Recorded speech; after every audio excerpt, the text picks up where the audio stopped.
নমস্কার, জয় জগন্নাথ। କେମିତି ଅଛନ୍ତି ସାଙ୍ଗମାନେ? ସମସ୍ତେ ଭଲ ଅଛନ୍ତି? ଆଶା କରୁଛି ସମସ୍ତେ ଭଲ ଥିବେ। ଆଜିର ଭିଡ଼ିଓ ଗୋଟେ ଧୂଆଁକାଣ୍ଡ ହବାକୁ ଯାଉଛି। ଆପଣମାନେ ଭିଡ଼ିଓଟିକୁ ଫାର୍ଷ୍ଟ ଲାଷ୍ଟ ପର୍ଯ୍ୟନ୍ତ ନିହାତି ଦେଖିବେ। ଦେଖିଲେ ହିଁ ଆପଣ ଜାଣିପାରିବେ ଭିଡ଼ିଓରେ କ'ଣ ଅଛି। ତେଣୁକରି ଆମ ଭିଡ଼ିଓକୁ ଯଦି ଆପଣ ପ୍ରଥମେ ଚ୍ୟାନେଲକୁ ନୂଆ କରି ଆସିଥିବେ, ଲାଇକ୍ ସେୟାର ସବସ୍କ୍ରାଇବ୍ କରିବାକୁ ଜମା ବି ଭୁଲିବେନି। ଆଉ ଯଦି ଭିଡ଼ିଓଟି ଭଲ ଲାଗିଥିବ ତାହେଲେ ଆପଣ ମଧ୍ୟ ସେୟାର କରିବାକୁ ଜମା ବି ଭୁଲିବେନି। Chalo, ଆଉ ଡେରି କରିବାନି, ଡାଇରେକ୍ଟ ଏଣ୍ଟ୍ରି ମାରିବା। Let's go. ମେନ୍ ଟପିକ୍ ହଉଛି ଆଜିର ଯେ ଆପଣମାନେ ୟୁଟ୍ୟୁବରେ କାମୟାବୀ କେମିତି ବନେଇବେ। ୟୁଟ୍ୟୁବରେ କାମୟାବୀ ବନେଇବାକୁ ହେଲେ ବହୁତ ସାରା ଆପଣମାନଙ୍କୁ ବତେଇବି। ଯୋଉ ଟ୍ରିକକୁ ଆପ୍ଲାଏ କରିକି ନୂଆ ନୂଆ ୟୁଟ୍ୟୁବର ଯିଏ ବନେଇବାକୁ ଯାଉଛନ୍ତି ଭାଇମାନେ ଦେଖନ୍ତୁ, ବିଶ୍ୱାସ କରିବେନି, ବହୁତ କିଛି ଏବେ ନୂଆ ୟୁଟ୍ୟୁବର କ୍ରିଏଟର ଅଛନ୍ତି, ବହୁତ ଜଲ୍ଦି ସେମାନେ ସକ୍ସେସ୍ ପାଇଛନ୍ତି। ତାର ପ୍ରମାଣ ବି ମୁଁ ଆପଣଙ୍କୁ ଦେଖେଇବି। କିନ୍ତୁ ଫାଷ୍ଟରୁ ମୁଁ ଆପଣଙ୍କୁ ଗୋଟେ କଥା କହୁଛି, ଆପଣମାନେ ଯୋଉମାନେ ବି ନୂଆ ଚ୍ୟାନେଲ ଖୋଲୁଛନ୍ତି ସେମାନଙ୍କୁ ଦୟାକରି ରିକ୍ୱେଷ୍ଟ କରୁଛି, ଝାବର ଭଳିଆ କଣ୍ଟେଣ୍ଟ ପକାନ୍ତୁ। ଯଦି କଣ୍ଟେଣ୍ଟ ପକାଉଛନ୍ତି ତାହେଲେ ୱାନ୍ ଟପିକ୍, ମାନେ ଆପଣ ଏବେ ୟୁଟ୍ୟୁବ ଚ୍ୟାନେଲ ଖୋଲିବାକୁ ଯାଉଛନ୍ତି, କୋଉ ଟପିକ୍ ଉପରେ ଆପଣ ୟୁଟ୍ୟୁବ ଚ୍ୟାନେଲ କରିବେ ସେ ଟପିକ୍ଟା ଆଗ ମାଇଣ୍ଡ ସେଟ୍ କରିବେ। ମାଇଣ୍ଡ ସେଟ୍ କଲା ପରେ ଆପଣ ତାପରେ ଯାଇକି ଚ୍ୟାନେଲ ଓପନିଂ କରିବେ। ଚ୍ୟାନେଲ ଓପନିଂ କଲା ପରେ ଆପଣ ଥମ୍ବନେଲ୍ କ'ଣ ଦେବେ, ଆପଣଙ୍କର ଯୋଉ ଚ୍ୟାନେଲ ବ୍ୟାନର କ'ଣ ରଖିବେ ସେଟା ବି ଆପଣ ଡିସାଇଡ୍ କରିବେ। ସବୁ ଏଡିଟିଂ କରିସାରିଲା ପରେ এই ଚ୍ୟାନେଲ କେମିତି ଏଡିଟିଂ ହବ କ'ଣ ହବ ମୁଁ ନେକ୍ସଟ ପାର୍ଟ ଭିଡ଼ିଓରେ ଆପଣଙ୍କୁ ଦେବି। ତେଣୁକରି ଆପଣ ପାର୍ଟ ୱାନ୍ ଏଇ ଭିଡ଼ିଓଟାକୁ ଯଦି ଆପଣ ଦେଖିବେ, ଲାଷ୍ଟକୁ ମୁଁ ସେକେଣ୍ଡ ଭିଡ଼ିଓ ବି ମୁଁ ଆପଣଙ୍କୁ ଲିଙ୍କ ସେୟାର କରିବି। ସେଇଟା ଆପଣ ଦେଖିଲେ ବି ଜାଣିପାରିବେ କେମିତି ସେଟିଂ କରାହେଉଛି। ୟୁଟ୍ୟୁବ ଚ୍ୟାନେଲ ଗୋଟେ ନୂଆ ୟୁଟ୍ୟୁବ ଚ୍ୟାନେଲ ଖୋଲିଲେ କେମିତି ସେଟିଂ କ'ଣ କରାଯାଉଛି ସେଇଟା ମୁଁ ଆପଣମାନଙ୍କୁ ଭିଡ଼ିଓ ମାଧ୍ୟମରେ ଦେଖେଇଦେବି।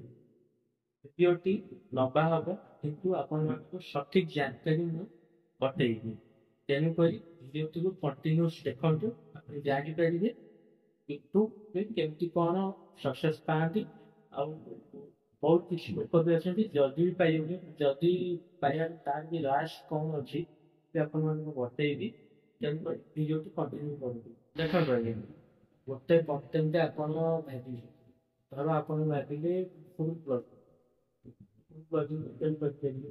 ଯଦି କହିଲେ ନାଇଁ ଆମେ ଚାଷୀ, ଯେମିତି ଆମର ମଝିରେ ବାହାରିଥିଲେ ପୁଣି ଟ୍ରାଭେଲର, କିନ୍ତୁ ଭାଇ ଜଣେ ଆମର ଆଦିବାସୀର ସେ ପିଲା, ସିଏ ମୁଁ ଟ୍ରାଭେଲର, ସିଏ ବାହାରିଛନ୍ତି କ'ଣ ବିଭିନ୍ନ ଦେଶ ବିଦେଶକୁ ଯାଇକି ତାଙ୍କର ଖାଦ୍ୟ ଶୈଳୀ ତାଙ୍କର ପୋଷାକ ଉପରେ ସେମାନେ ଦେଖଉଛନ୍ତି।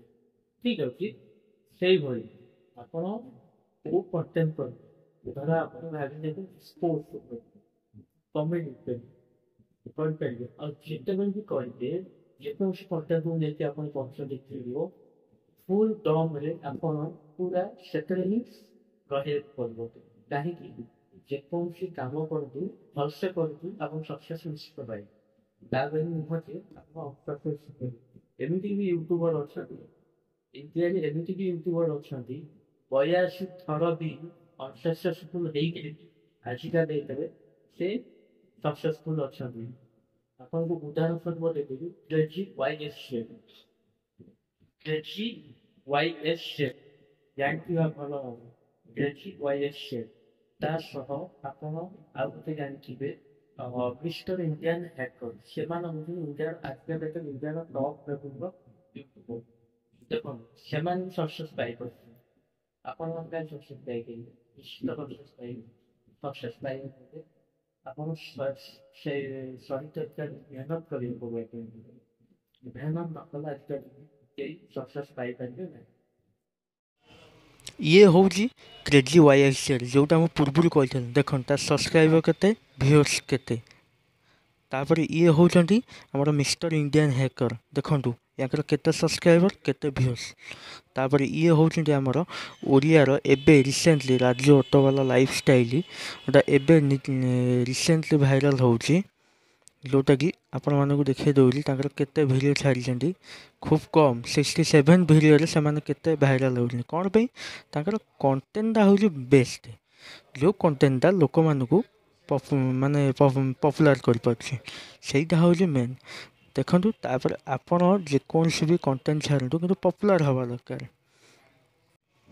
ତା ସହ ସେ କଣ୍ଟେଣ୍ଟର ଦମ୍ ଥିବା ଦରକାର, ଯେଉଁଟାକି ଆପଣଙ୍କର ଭ୍ୟୁସ୍ମାନଙ୍କୁ ଆଟ୍ରାକ୍ଟିଭ୍ ଲାଗିବ, ଯେଉଁଟାକି ଆପଣଙ୍କର କମେଡ଼ି ହେଉ ଆଉ ଏକ୍ସେଟ୍ରା ଯାହା ବି ସବୁ। ତାପରେ ଇଏ ହେଉଛି ନେକ୍ସଟ ଗୌରାଙ୍ଗ ନାୟକ ଓଡ଼ିଆ ଭ୍ଲଗ୍ସ। ଆପଣମାନେ ଦେଖିଥିବେ ବହୁତ ସଂଖ୍ୟାରେ ପପୁଲାରିଟି ବି ହେଇଥିବ, ଫେସବୁକ୍ ହେଉ ୟୁଟ୍ୟୁବ୍ ହେଉ ସବୁଥିରେ ପପୁଲାରିଟି ଆଉ ହାଇଲାଇଟ୍ ମିଷ୍ଟର ଗୌରାଙ୍ଗ ନାୟକ ଓଡ଼ିଆ ଭ୍ଲଗ୍ସ। ସିଏ ବି ଜଣେ ବହୁତ ଭଲ ୟୁଟ୍ୟୁବର, କାହିଁକିନା ସିଏ ଗୋଟେ ଭିଡ଼ିଓରେ କହିଥିଲେ ୟୁଟ୍ୟୁବ୍ ହେଉଛି ସୁନା ଖଣି। ସତ କଥା, ୟୁଟ୍ୟୁବ୍ ସୁନା ଖଣି, କିନ୍ତୁ ସହି ତରିକାରେ ସମସ୍ତେ କରିପାରିଲେ ହେବ। ତାପରେ ଇଏ ହେଉଛନ୍ତି ଏବେ ରିସେଣ୍ଟଲି ଭାଇରାଲ୍, ରିସେଣ୍ଟଲି ବି ନୁହଁ, ସେ ହେଇଗଲାଣି, ତଥାପି ଏବେ ବି ଭାଇରାଲ୍ ହେଉଛନ୍ତି। ସିଏ ହେଉଛନ୍ତି ଆମର କବିତା ବାପା, କବିତା ସାଗର ଭ୍ଲଗ୍ସ। ଆପଣମାନେ ଦେଖିଥିବେ ବହୁତ ସାରା ବହୁତ ବ୍ଲଗ୍ସ ବି ଆଣୁଛନ୍ତି, ତାଙ୍କର ସର୍ଟ ଭିଡ଼ିଓ ବି ଆସୁଛି 2.96।